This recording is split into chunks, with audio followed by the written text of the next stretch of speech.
Welcome to House Lux Estate, your go-to channel for the most enlightening discussions on economics and more. At House Lux Estate, we bring you thought-provoking insights and in-depth analysis on a wide range of economic topics. Today, we're setting our sights on a subject that's both complex and controversial: the problem with capitalism.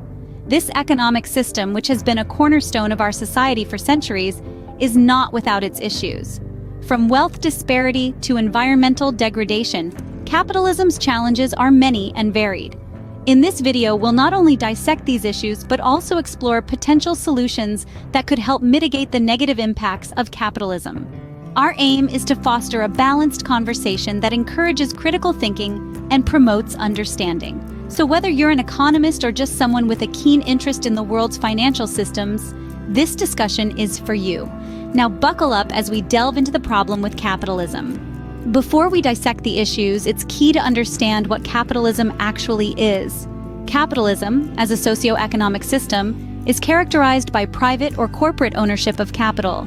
It's a system where goods and services produced by those who own the capital are exchanged in a market-driven environment. The primary motive? Profit. And this profit motive fuels innovation, encourages efficiency, and drives economic growth.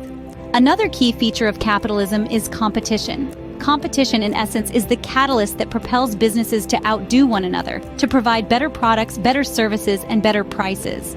It's the invisible hand that shapes the market, dictating what gets produced, how it's produced, and for whom it's produced. Capitalism also champions freedom. Freedom to choose, to trade, and to prosper. It's a system that rewards risk, initiative, and hard work. With that basic understanding, we can now identify where capitalism might fall short. Capitalism, despite its many advantages, has a few glaring problems. Let's dive into some of these issues, starting with wealth inequality. A defining feature of capitalism is the accumulation of capital, or wealth. This wealth, however, is not evenly distributed. In fact, it's quite the opposite. The richest 1% of the world's population owns more than half of the world's wealth. This disparity creates a chasm between the haves and the have-nots, leading to social tension and often hindering social mobility. Wealth inequality is further exacerbated by systemic factors such as tax policies favoring the wealthy, wage stagnation, and the increasing cost of living. The result is a society where the rich get richer while the poor struggle to make ends meet. This isn't just a societal problem, it's an economic one. When wealth is concentrated in the hands of a few, it limits the spending power of the majority, which can stall economic growth. Next, let's talk about exploitation. Capitalism is a system that thrives on competition and the pursuit of profit. However, this drive for profit often comes at the expense of workers' rights and well-being. Exploitative labor practices such as low wages, long hours, and poor working conditions are all too common. This problem is especially evident in industries like fast fashion and electronics, where goods are produced in developing countries by workers earning a pittance. These workers often labor in unsafe conditions, with little regard for their health or safety. This is the hidden cost of our consumer culture, a cost borne by the most vulnerable. Finally, there's the issue of unsustainable growth. Capitalism is predicated on the idea of endless growth. Companies are expected to continually increase their profits.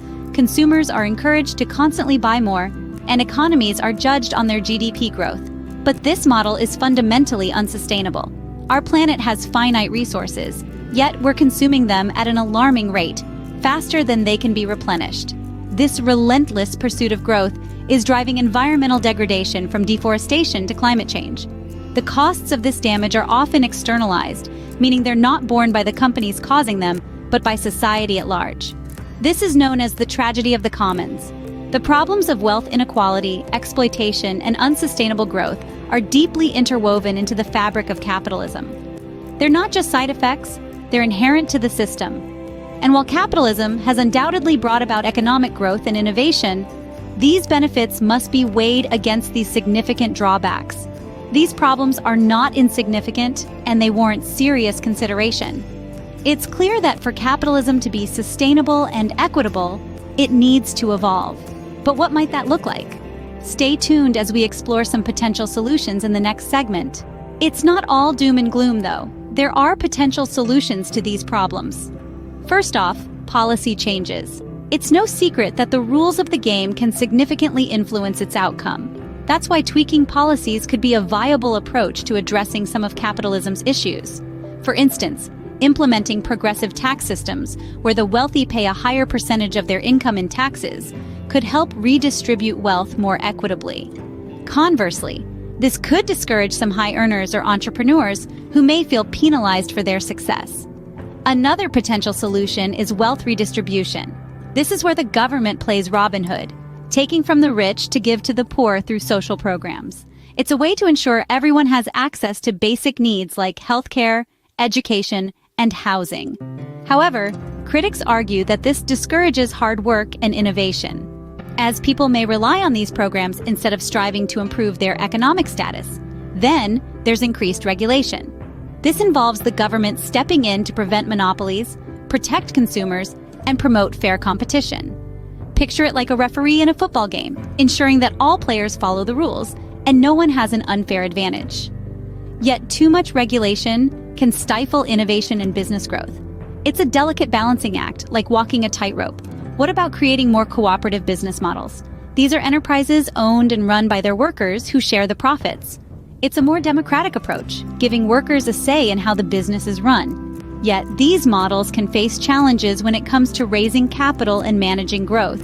Let's not forget the potential of social entrepreneurship. These are businesses that aim to make a profit while also tackling social issues. They blend the best of both worlds, the drive and innovation of capitalism, with the focus on social good usually associated with nonprofits. However, these ventures can struggle to find the right balance between profit and purpose, and may face skepticism from investors. Another approach is to promote financial literacy.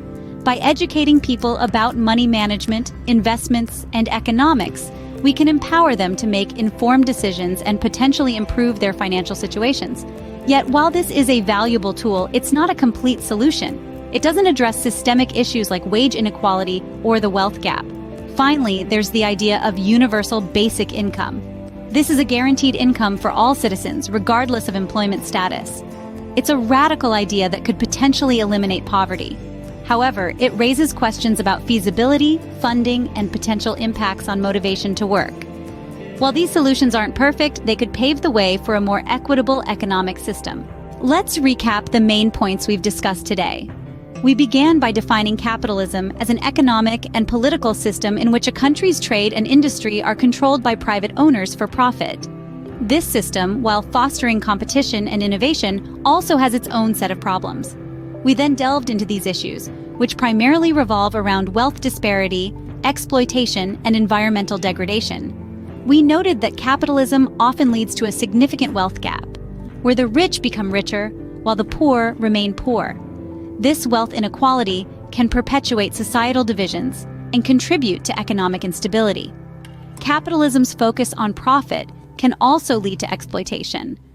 Workers may be underpaid and overworked, and consumers may be subjected to manipulative marketing practices. Furthermore, capitalism's relentless pursuit of growth can wreak havoc on our environment, as resources are depleted and pollution increases in the name of profit. But it's not all doom and gloom. We also discussed potential solutions to these problems. These include implementing progressive taxation to help reduce wealth inequality and establishing stronger worker protection laws to prevent exploitation. We also touched on the concept of sustainable capitalism, which marries the drive for profit with a responsibility for the environment. It's important to remember that capitalism, like any system, is not inherently good or bad. It's the way it's practiced that determines its impact. Through awareness, education, and thoughtful policymaking, we can address the issues inherent in capitalism and work towards a more equitable and sustainable future. As we wrap up, let's not forget that these are complex issues that require nuanced understanding and thoughtful discourse. It's through conversations like these that we can begin to navigate the intricacies of our economic system and explore potential solutions. Thank you for tuning in to House Lux Estate. We hope you've gained a deeper understanding of capitalism's issues and potential solutions. Don't forget to subscribe for more enlightening discussions.